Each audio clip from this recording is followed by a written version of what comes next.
नमस्कार प्रिय प्रतियोगी मित्रों, आप सभी का मेरे YouTube channel UP PCS maker point में हार्दिक स्वागत है। प्रिय प्रतियोगी मित्रों, वर्तमान का यह जो दौर चल रहा है यह संक्रमण का दौर है। लॉकडाउन की स्थिति बनी हुई है और हमें अपने स्वास्थ्य के प्रति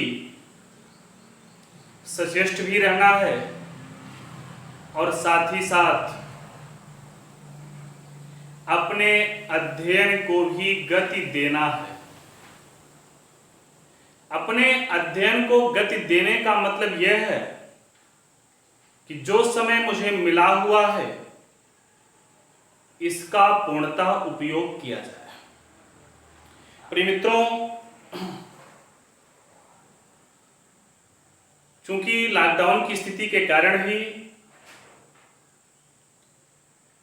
हमारे द्वारा ऑर्डर किया हुआ व्हाइट बोर्ड जो बड़े साइज का है हमें अभी उपलब्ध नहीं हो पाया है और ऐप जो मेरे यूपी पीसीएस मेकर पॉइंट के नाम से ऐप है डिजाइन करने के लिए मैंने ऑर्डर दिया है, अभी ये दोनों प्राप्त नहीं हो पाए हैं। लेकिन आपकी पढ़ाई महत्वपूर्ण थी हमारे लिए, इसलिए मैंने निर्णय लिया कि जब तक ऐप डिजाइन नहीं हो पा रहा है या व्हाइट बोर्ड नहीं आ पा रहा है बड़ा साइज वाला, तब तक हम अपने छोटे ही व्हाइट बोर्ड से, क्योंकि घर पर आया हूं, प्रयागराज में नहीं हूं, तो जो उपलब्ध है उसके माध्यम से मैं आपका ज्ञानवर्धन कर सकूं, आपका मार्गदर्शन कर सकूं, इसका प्रयास मैं कर रहा हूं और आपके सादर सहयोग की अपेक्षा है कि आप सहयोग प्रदान करें। जल्द ही हम ऐप और बड़े बोर्ड के साथ आपके समक्ष हाजिर होंगे और आपको अपनी क्लास कक्षा का पूर्णतः लाभ प्रदान करेंगे। तब तक आइए चर्चा करते हैं। जिस टॉपिक की मुझे चर्चा करना है उसका नाम है निबंध। प्रिय प्रतियोगी मित्रों,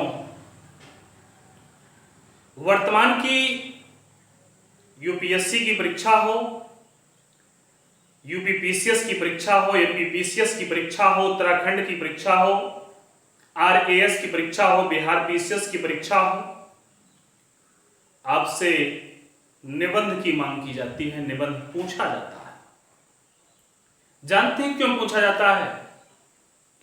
निबंध पूछा जाता है इसलिए कि आपकी भाषिक क्षमता क्या है, उस भाषा पर पकड़ क्या है, आपकी मानसिक प्रवृत्ति क्या है और आपकी वैचारिक दृष्टि क्या है।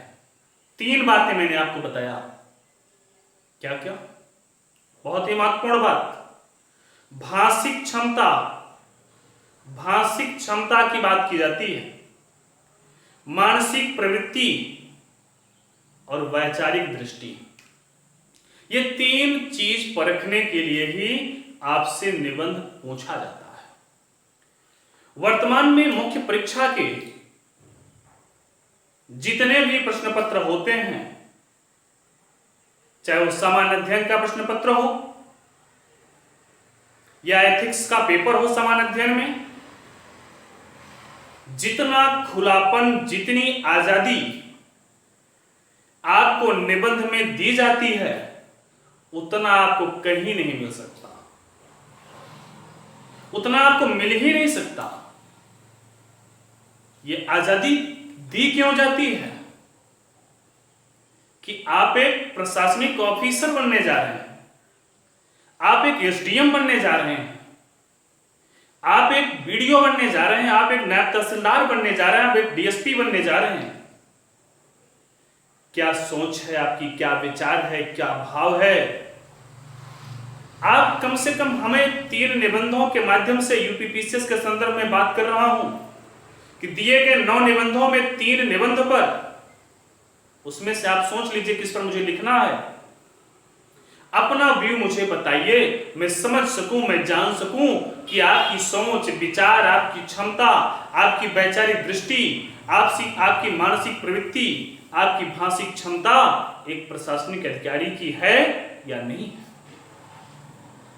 प्रिय मित्रों, निबंध का क्षेत्र हमेशा से चुनौतीपूर्ण रहा है। हम कुछ लिखते हैं, कुछ सोचते हैं, कुछ विचारते हैं, फ्रेम करते हैं, कॉपी पर लिखते हैं, तो मन में एक संदेह स्वयं उत्पन्न हो जाता है कि मैंने जो लिखा है क्या ये निबंध की कसौटी पर खरा है कि नहीं है, क्या यह निबंध है या नहीं है, इसकी भूमिका सही है कि नहीं है, इसका उपसंहार सही है कि नहीं सही है, मुख्य भाग में जो जो बातें लिखना था लिखा कि नहीं लिखा। ये एक विचारणीय बिंदु होता है।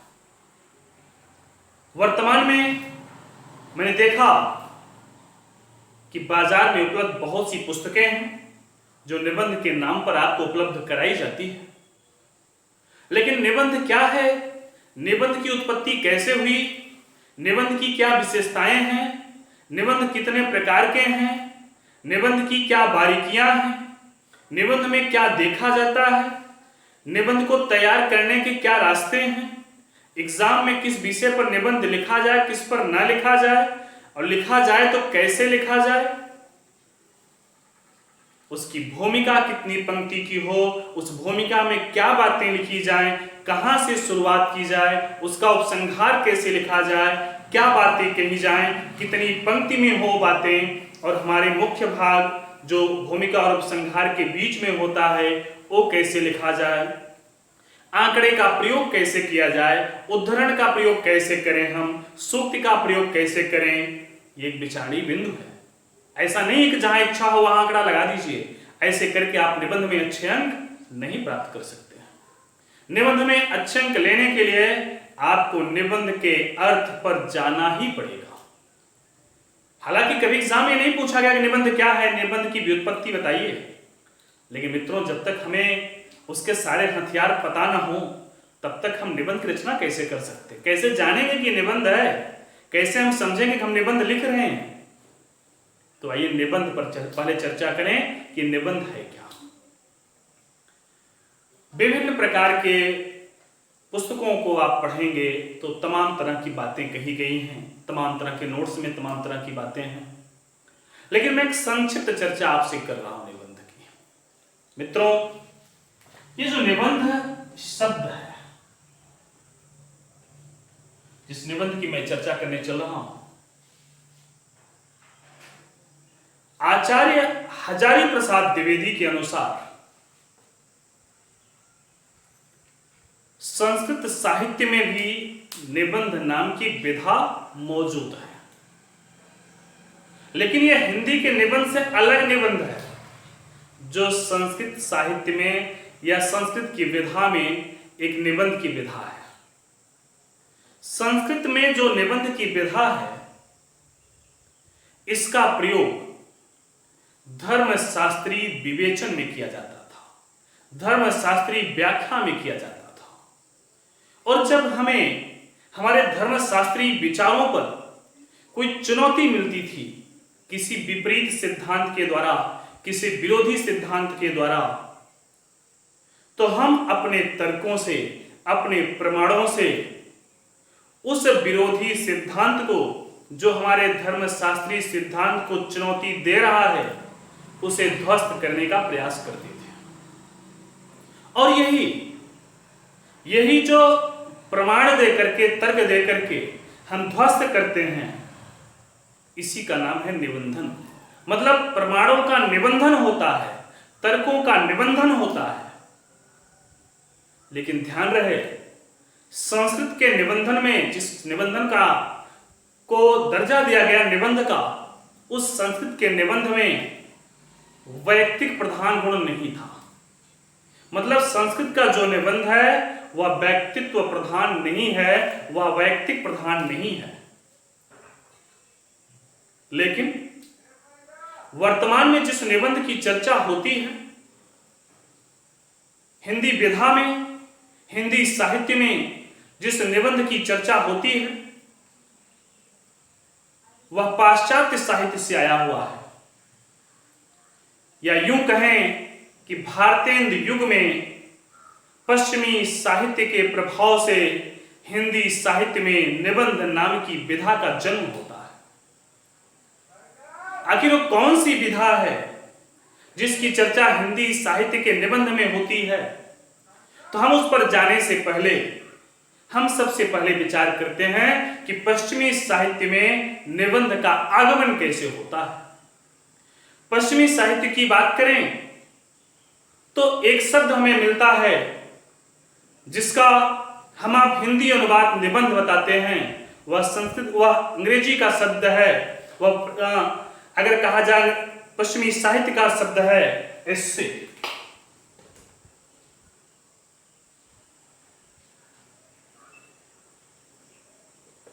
इस एस्से शब्द की चर्चा मिलती है। इसी एस्से शब्द का अर्थ है निबंध। और यह जो एस्से शब्द है मित्रों, यह एक फ्रेंच का शब्द है एसाई। एसाई का अर्थ होता है प्रयास करना।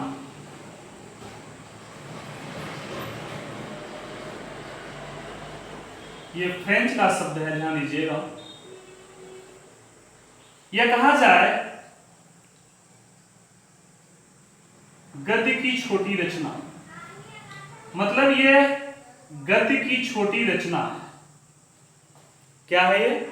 गद्य की छोटी रचना। और इस एसाई शब्द को सबसे पहले प्रयोग किया मानतेन साहब ने। अब एक बात आपके दिमाग में जरूर आ रहा कि ये मानतेन साहब कौन है? ये मानतेन साहब फ्रांस के रहने वाले एस्से राइटर हैं। ये इंग्लिश लिटरेचर से जुड़े हुए हैं। इन्होंने 1580 ईस्वी में एसाई शब्द का प्रयोग किया, जिसका अर्थ होता है प्रयास करना या गद्य की छोटी रचना। और इसी एसाई जो एस्से शब्द है, यहीं से ही जो निबंध का प्रारूप सामने आया, वो आया व्यक्तित्व प्रधान। मतलब यह जो एस्से है यह व्यक्तित्व प्रधान है।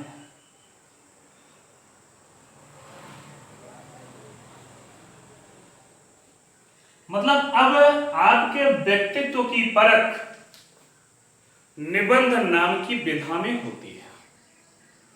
मानतेन साहब ने कहा कि निबंध जो है ये विचार, उद्धरण और कथा का मिश्रण है। क्या कहा? इन्होंने कहा कि जो निबंध है ये विचार,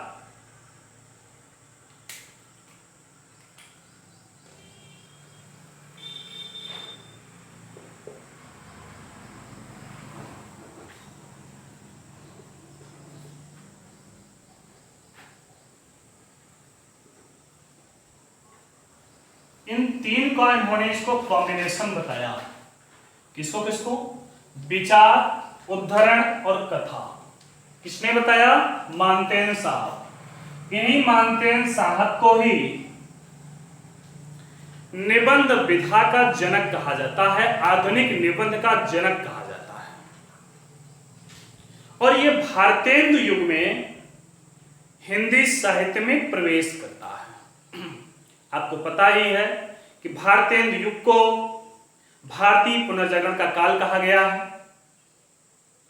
और जब इसका प्रवेश हिंदी साहित्य में होता है तो हिंदी साहित्य के मूर्धन्य आलोचक पंडित रामचंद्र शुक्ल जी इस निबंध के बारे में एक स्टेटमेंट कहते हैं जो बहुत महत्वपूर्ण है। वो क्या कहते हैं? वो ये कहते हैं कि जो निबंध है, इसकी चर्चा उन्होंने किया निबंध के बारे में, ध्यान दीजिएगा, कि गद्य लेखक और कवि की कसौटी है। गद्य किसकी कसौटी है? गद्य लेखक या कवि की कसौटी है, जबकि निबंध गद्य की कसौटी है। मतलब अच्छा गद्यकार वही है जिसके पास निबंध की अच्छी पकड़ हो। मतलब अब हिंदी साहित्य में भी इसकी प्रासंगिकता स्पष्ट हो रही है। आचार्य पंडित रामचंद्र सूत जी के माध्यम से जो हिंदी साहित्य के मूर्धन्य आलोचक हैं, वो कहते हैं कि गद्य लेखक की कसौटी है और निबंध गद्य की कसौटी है। मित्रों, ये तो रहा निबंध की चर्चा, निबंध की बात। अब थोड़ा सा निबंध की उत्पत्ति कैसे हुई। अगर संस्कृत साहित्य में ही हुई तो हिंदी विधा में जो प्रवेश किए, तो हिंदी विधा में प्रवेश करने पर निबंध की व्युत्पत्ति कैसी हुई है, आइए उस पर चर्चा करते हैं। इसका स्क्रीनशॉट ले लीजिएगा, नहीं भी होगा तो हम आपको डिटेल भेज देंगे इसका पीडीएफ फाइल के रूप में। उसके लिए आपको तनाव नहीं लेना है। जो भी नामांकित छात्र हैं उनको मैं इसका पीडीएफ फाइल भेज दूंगा।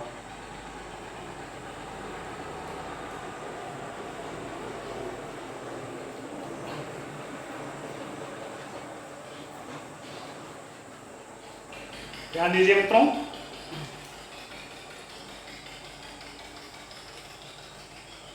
यह निबंध है, यह संस्कृत का एक धातु है बंध। संस्कृत के बंध धातु में नि उपसर्ग लगा करके विभिन्न प्रत्यय का प्रयोग करके इसकी उत्पत्ति हुई है।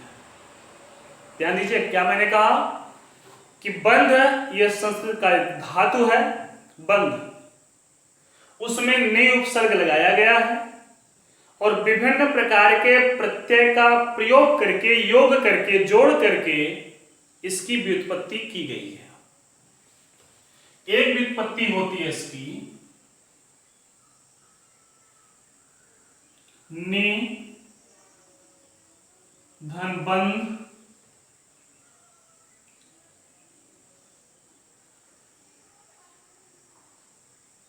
धन ल्युट।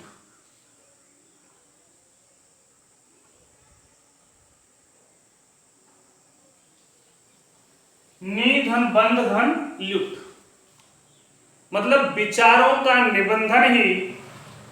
ध्यान दीजिएगा बात पर, जितनी भी बात मैं आपसे करूं बड़ी महत्वपूर्ण बात है, इसलिए इसको ध्यान से सुनिएगा। विचारों का निबंधन ही निबंध है। ये कौन करता है? नि धन बंध धन ल्युट। एक और कॉम्बिनेशन बनता है, यहां पे नि उपसर्ग है, बंध संस्कृत का धातु है और ल्युट क्या है? इसका प्रत्यय है। दूसरा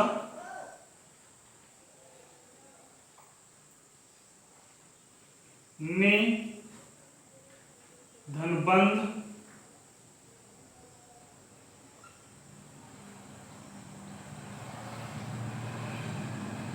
नि धन बंध धन घई प्रत्यय है इसमें। अब एक घई प्रत्यय क्या कहता है कि निश्चित विचारों का सूत्रबद्ध रचना ही निबंध है। किसी निश्चित विषय पर विचारों का सूत्रबद्ध रचना ही निबंध है। मतलब कहा जाए तो दोनों जो हमने आपको व्युत्पत्ति समझाई है, इन दोनों से एक बात निकल के सामने आ रही है, विचार। उन्होंने कहा कि विचारों का निबंधन ही निबंध है। इन्होंने क्या कहा? इन्होंने कहा कि किसी निश्चित विषय पर विचारों का सूत्रबद्ध क्रमबद्ध रचना ही क्या है? आपका निबंध। एक बात तो स्पष्ट हो गई कि विचार की प्रधानता है, इसमें कोई संदेह नहीं है।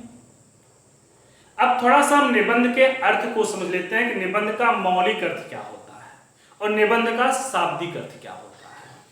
क्योंकि जब आप अर्थ समझे रहेंगे ना, फिर इतनी मौलिकता में आप निबंध लिखेंगे कि आपको आश्चर्य होगा। आपको लगेगा कि एक सही टीचर, एक सही शिक्षक, एक सही मार्गदर्शक मुझे मिला जिसने मुझे निबंध को सही रास्ते पर पहुंचाया। अब ध्यान दीजिएगा, अगर हम इसके मौलिक अर्थ की बात करें निबंध के, तो निबंध का मौलिक अर्थ होता है बांधना। क्या अर्थ होता है? बांधना। किसमें बांधना? विचारों में बांधना। और किसमें बांधना? भाव में बांधना। मतलब विचार और भाव को यदि आप क्रमबद्ध लिपिबद्ध करते हैं तो उसी का नाम है निबंध। बड़ी अच्छी परिभाषा, हालांकि ये परिभाषा से परे है। क्यों परे है? ये खुलापन है इसमें। ये निबंध बंधन रहित होते हुए भी एक निश्चित फ्रेम में बंधा हुआ है, एक निश्चित लय में बंधा हुआ है। अगर आप बेमेल बातें कर देंगे तो निबंध नहीं कहा जाएगा। है ये बंधन रहित, लेकिन एक निश्चित फ्रेम में है। बंधन रहित किसका? बंधन रहित इसका कि आपको पूर्ण आजादी दी गई है। आप सोच विचार के, तर्क वितर्क करके, चिंतन करके, मनन करके, अनुभव करके, अध्ययन करके, एक दूसरे से विचार विमर्श करके जो विचार लिखते हैं, जो सोचते हैं, जो लिपिबद्ध करते हैं, जो भाव आप क्रमबद्ध करते हैं, उसी का नाम है निबंध। मतलब भाव और विचार को क्रमबद्ध करके लिपिबद्ध करना ही निबंध है। इसमें कोई दिक्कत नहीं होनी चाहिए। अब इसके मौलिक अर्थ में आते हैं लोग। मौलिक अर्थ हो गया। शाब्दिक अर्थ में इसका शाब्दिक अर्थ कहता है कि विचारों का आबद्ध गठी हुई रचना। विचारों की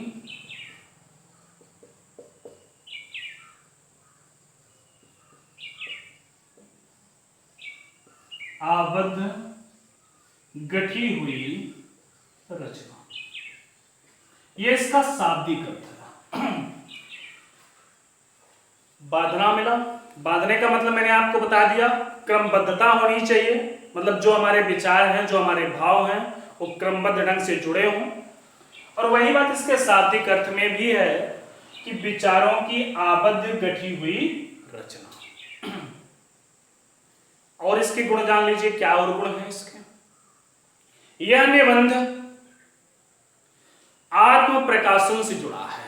यह आत्म प्रकाशन क्या है? हमारी जो इंटरनल फीलिंग्स है, जो इंडिविजुअल फीलिंग्स है, वैयक्तिक विचार है, वैयक्तिक भाव हैं, उसी को हम निबंध में लिखते हैं। इतनी बड़ी आजादी कहीं नहीं दी गई है। लेकिन यह भी समझिए, निबंध को लिखने की एक व्यवस्था है, एक क्रम है, एक विचार है, एक शैली है, एक भाषा है। यह नहीं कि आप किसी आतंकवादी की भाषा बोलें, आप किसी अलगाववादी की भाषा निबंध में बोलें, ऐसा नहीं कर सकते आप। है खुलापन, है आजादी, लेकिन एक लिमिटेशन लगाई गई है एक प्रशासनिक ऑफिसर के रूप में। इसके साथ साथ अगर कहा जाए तो हमारा निबंध यह व्यक्तित्व का प्रकाशन है। किसका प्रकाशन है? यह व्यक्तित्व का प्रकाशन है। हम कह सकते हैं कि ये आत्मा अभिव्यक्ति है।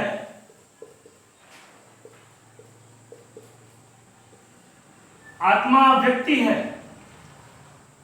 मतलब जो हमारे आत्मा में आ रहा है, हम उसको क्रमबद्ध करते हैं, हम उसको लिपिबद्ध करते हैं, उसी को नाम देते हैं निबंध के। और निबंध अपने खुलेपन के कारण अनेक दिशाओं में व्याप्त है। ये नहीं कह सकते कि किसी भी मुद्दे पर आप निबंध।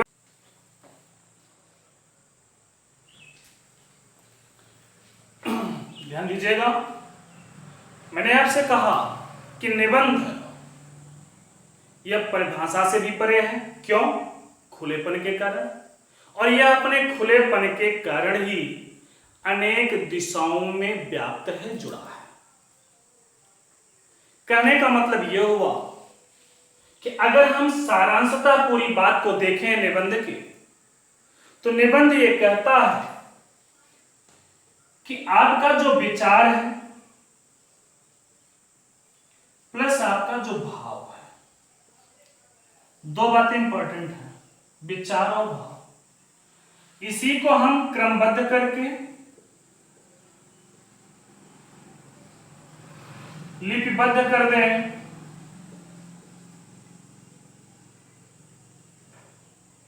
इसी रचना का नाम निबंध है। मतलब विचार और भाव इनको क्रमबद्ध करके लिपिबद्ध करना ही क्या है, निबंध। मतलब इसमें हार्दिकता होती है, हृदय से जुड़ा हुआ होता है। क्योंकि जो हृदय में विचार उत्पन्न होते हैं हम उसको अपने निबंध में उकेरने का प्रयास करते हैं।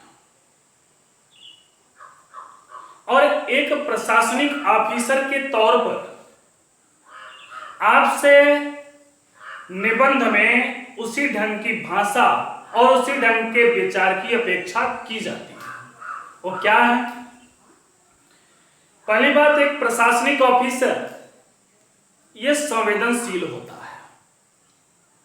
तो कहने का मतलब आपके निबंध में संवेदनशीलता परिलक्षित हो। दूसरी बात, एक प्रशासनिक ऑफिसर मानवीय होता है, सामाजिक होता है। तो उसकी मानवीयता और उसकी सामाजिकता उसके निबंध में झलके, स्पष्ट हो।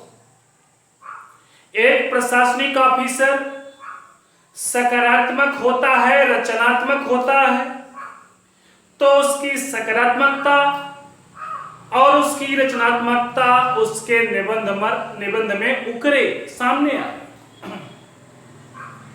एक प्रशासनिक ऑफिसर अपनी कमी को जानते हुए, अपनी कमी को पहचानते हुए, अपनी शक्ति को भी जानता है कि मेरे अंदर शक्ति क्या है, अगर मेरे अंदर ये कमी है तो मेरे अंदर क्या क्या।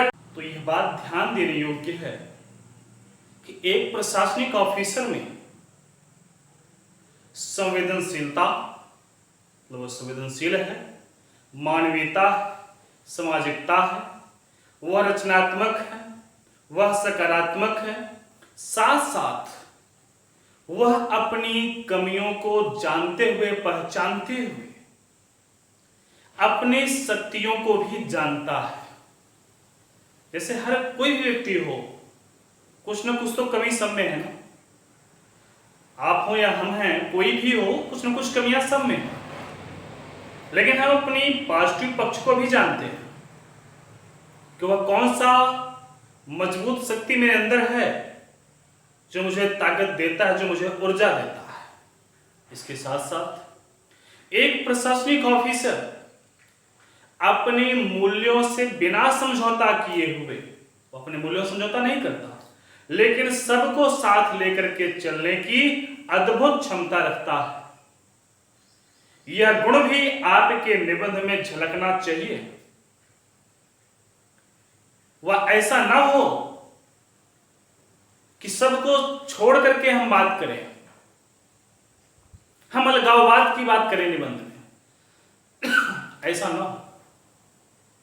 दूसरी बात, एक प्रशासनिक ऑफिसर भाई भतीजावाद, जातिवाद, धर्मवाद, संप्रदायवाद, कट्टरता से ऊपर उठ करके निष्पक्ष ढंग से कार्य करता है। ठीक यही गुण आपके निबंध में झलकना चाहिए। मतलब आपके निबंध में अगर कहा जाए तो जो एक प्रशासनिक ऑफिसर में गुण होना चाहिए वो आपके निबंध में आना चाहिए। संवेदनशीलता, मानवीयता, सामाजिकता, सकारात्मकता, ध्यान दीजिएगा इस बात पर, रचनात्मकता। इसके साथ साथ आप कमियों को पहचानते हुए शक्तियों को जानते हो, अपने मूल्यों से, अपने सिद्धांतों से बिना समझौता किए हुए सबको साथ लेकर के चलने की क्षमता रखते हो आप, और भाई भतीजावाद, धर्मवाद, जातिवाद, संप्रदायवाद, भाषावाद, इन सब से एकदम परे होकर के निष्पक्ष ढंग से कार्य करते हो। तो वहां निष्पक्षता भी आपके निबंध में झलकना चाहिए, कोई राइट कोई लेफ्ट नहीं। अब थोड़ी सी चर्चा हम निबंध की विशेषताओं पे कर लेते हैं कि निबंध की क्या विशेषताएं हैं। ध्यान दीजिएगा, मैंने निबंध की चर्चा में आपको निबंध का अर्थ बताया, मौलिक अर्थ उसका, बाधना, शाब्दिक अर्थ है विचारों की आबद्ध कटी हुई रचना। तो कहने का मतलब हम इसके शाब्दिक अर्थ को जान गए, मौलिक अर्थ को जान गए। दो ढंग से इसकी व्युत्पत्ति मैंने समझाया कि नी धन बंध धन ल्युट, नी धन बंध धन ल्युट, नी धन बंध धन घई, यह नी धन बंध धन लुट। इसमें बंध क्या है? आपका संस्कृत का धातु है, नी इसमें उपसर्ग लगा है, इसमें ल्युट प्रत्यय है, इसमें घई प्रत्यय है। मैंने यह भी बताया कि निबंध का अर्थ होता है व्यक्तित्व का प्रकाशन, मतलब आत्माभिव्यक्ति, मतलब आत्म प्रकाशन की बात कही गई है। अगर हम सारांशतः देखें तो विचार और भाव को क्रमबद्ध करके लिपिबद्ध करना ही निबंध है, जबकि निबंध को परिभाषा में नहीं बांधा जा सकता। और इसके साथ साथ निबंध स्वच्छंद प्रवृत्ति में होती है, खुले रूप में होती है, पूर्णतः आजादी होती है, इसलिए अनेक दिशाओं में व्याप्त है। अब अगली चर्चा में निबंध की विशेषता पर करने चल रहा हूं।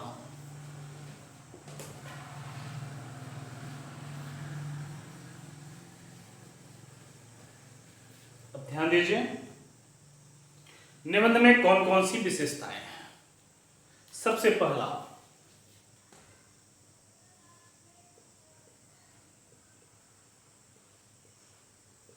स्वाधीन चिंतन।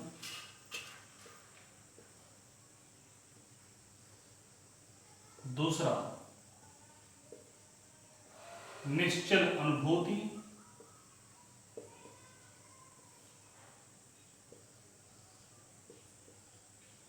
सरसता।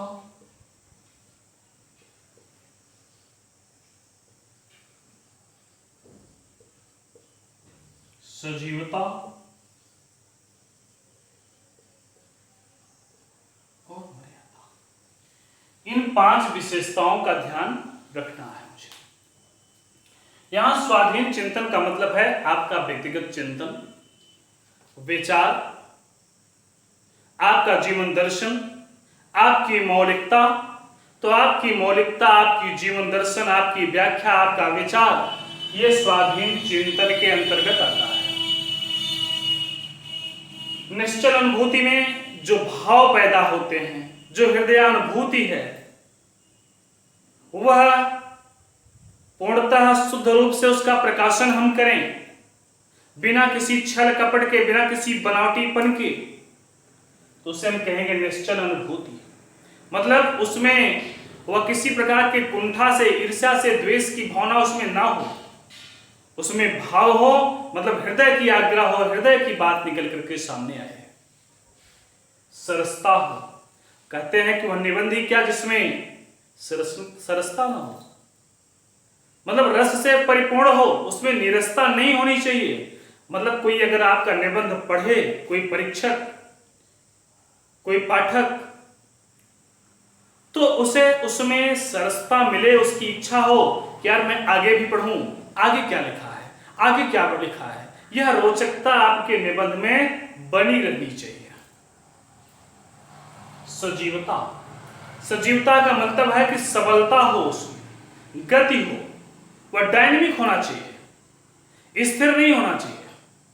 मतलब आपका निबंध गतिशील हो, वो लगे कि आप यथार्थ से आदर्श की तरफ चल रहे हों। क्योंकि हम यथार्थ की बात करते हुए उपसंहार में आदर्श की बात करते हैं। तो हमारे निबंध में सजीवता में सबलता हो, जो भी बातें हो ठोस हो, प्रमाणिक हो, सत्य हो और गतिशील हो, मतलब वर्तमान की चर्चा में हो, करंट से जोड़ करके भी अपडेट करना चाहिए। मर्यादा। यह मर्यादा किस चीज की? कि निबंध का फैलाव कितना होना है, निबंध का विवेचन कितना होना है, निबंध में संबंधों की चर्चा कहां तक करनी है। कभी कभी हम किसी निबंध का चर्चा असंबद्ध टॉपिकों से कर देते हैं, वहां से भी जोड़ देते हैं जहां से नहीं जोड़ना चाहिए, तो ये गलत बात है। कभी कभी हम ये समझ बैठते हैं कि 10 पन्ना लिखना ही निबंध है, 20 पेज लिखना ही निबंध है। ऐसा नहीं है। आपको आपकी परीक्षा में शब्द की लिमिट दी गई होगी, शब्द की लिमिट में ने, के, में, हैं, इन सब की काउंटिंग नहीं होती है। तो आप अपना एक आंकड़ा बैठा लीजिएगा कि एक पेज में आपके कितने शब्द आते हैं, लगभग उसी के अंदाज में आप पेज की संख्या वहां निर्धारित कीजिएगा। पेज भरने के चक्कर मत पड़िएगा, आप अच्छा और ठोस मैटर दीजिएगा। कम लिखेंगे, अच्छा लिखेंगे तो आपको ठोस नंबर मिलेगा। बहुत लिख दीजिए, पेज भर दीजिए, मैटर की क्रमबद्धता नहीं है, भूमिका नहीं है, उपसंहार नहीं है, मुख्य भाग में कुछ चर्चा नहीं है, कोई आंकड़ा नहीं है, कोई उदाहरण नहीं है, तो उस पर आपको नंबर नहीं मिलने वाला है। इसलिए फैलाव, विवेचन, संबंधों की जो संरचना है, इसकी एक मर्यादा का ध्यान रखना है। ये 5 पॉइंट हैं। इसके बाद निबंध का वर्गीकरण आता है। निबंध की वर्गीकरण की चर्चा हम अगले क्लास में करेंगे और आज यहीं तक हम आपसे चर्चा करते हैं। इस पूरे क्लास को आप एक बार 2 बार सुनिएगा। जहां आपको कन्फ्यूजन हो उसमें रंच मात्र भी आप संदेह मत रखिएगा। बेझिझक आप मुझसे बात करिएगा, मुझे व्हाट्सएप करिएगा। मैं आपका रिप्लाई देने के लिए बाध्य हूं और ये मेरा कर्तव्य है, बाध्यता नहीं, कर्तव्य भी मेरा है कि मैं आपके प्रति वफादार रहूं और आपकी सारी समस्याओं का मैं निदान कर सकूं, आपको निबंध में पारंगत बना सकूं, आपको पत्र लेखन में पारंगत बना सकूं। इसलिए मैं जड़ से चल रहा हूं। मैं उन टीचरों की तरह नहीं हूं, शिक्षकों की तरह नहीं कि कोई निबंध का टॉपिक ले लिया, उसी पे लिखाना चालू कर दिया। वो निबंध लिखाया जाता है, पढ़ाया नहीं जाता। पढ़ाना निबंध और लिखाना दोनों अंतर है। लिखा तो कोई भी सकता है, आप लिखा सकते हैं, कहीं किताब से पा जाइए, बोल दीजिए उसको। निबंध आप लिखना सीखिए, रटा रटाया निबंध लिखना बंद करिए। किसी की प्रस्तावना रट करके लिखना बंद करिए, किसी का उपसंहार रट कर लिखना बंद करिए। नंबर लेना है तो हट करके लिखना पड़ेगा। यह ना हो कि किसी व्यक्ति विशेष के निबंध की नोट से हर कोई लिख डाले, उसी में आपको सामान्य अंक मिलता है। तो एक बार मैं भी भुक्तभोगी हुआ हूं, क्योंकि यूपी पीसीएस के मेंस में बैठने का अवसर मिलता है। तो 2-1 बार जब शुरुआती दौर में मुझे अनुभव नहीं था, तो मैं भी यही करता था, किसी सर का, किसी ऐसे मार्गदर्शक का मैं नोट्स ले लेता था, वहां से भूमिका रख लेता था, और अगर उसकी एक भी लाइन मिस हो जाती थी तो तनाव हो जाता था कि एक लाइन में छूट गया है, मेरा नंबर कटेगा उसमें। ऐसा कुछ भी नहीं है। भूमिका आपकी अलग अलग हो, विचार आपके अलग हो, भाव अलग हो, उसकी कोई जरूरत नहीं है कि जैसा फला सर ने अपनी भूमिका में लिखा है हूबहू आप वही लिखेंगे तभी नंबर मिलेगा। ऐसा कुछ भी नहीं है। यह भ्रम एकदम दिमाग से निकाल दीजिए। और यहां मेरा पूर्णतः प्रयास है कि आप में मौलिकता का समावेशन हो। तो आज की क्लास बस यहीं तक। आज की क्लास के लिए बहुत बहुत धन्यवाद। दूसरी सूचना है आप सभी के लिए कि मित्रों, नामांकन प्रारंभ है और लगभग 50 के करीब में नामांकन प्राप्त हो चुके हैं। जिन मित्रों के नामांकन नहीं हो पाए हैं, इच्छुक हैं क्लास करने के, वो अविलंब अपना नामांकन करवा लें, अन्यथा फीस में परिवर्तन संभव है। धन्यवाद।